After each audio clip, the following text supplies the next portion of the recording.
أعوذ بالله من الشيطان الرجيم. بسم الله الرحمن الرحيم. تبارك الذي جعل في السماء بروجا وجعل فيها سراجا وقمرا منيرا، وهو الذي جعل الليل والنهار خلفة لمن أراد أن يذكر أو أراد شكورا. وعباد الرحمن الذين يمشون على الأرض هونا وإذا خاطبهم الجاهلون قالوا سلاما.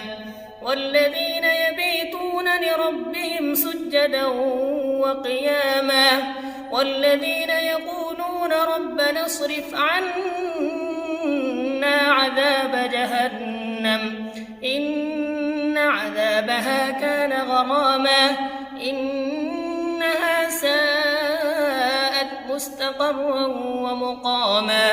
والذين إذا أنفقوا لم يسرفوا ولم يقتروا وكان بين ذلك قواما. والذين لا يدعون مع الله إلها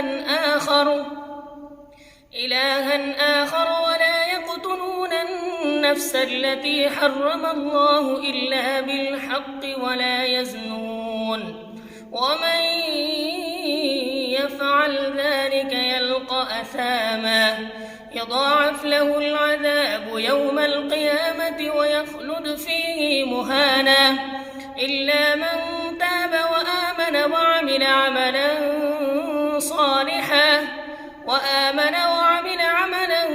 صالحا فأولئك يبدل الله سيئاتهم حسنات وكان الله غفورا رحيما. ومن تاب وعمل صالحا فإنه يتوب إلى الله متابا. والذين لا يشهدون الزور وإذا مروا باللغو مروا كراما.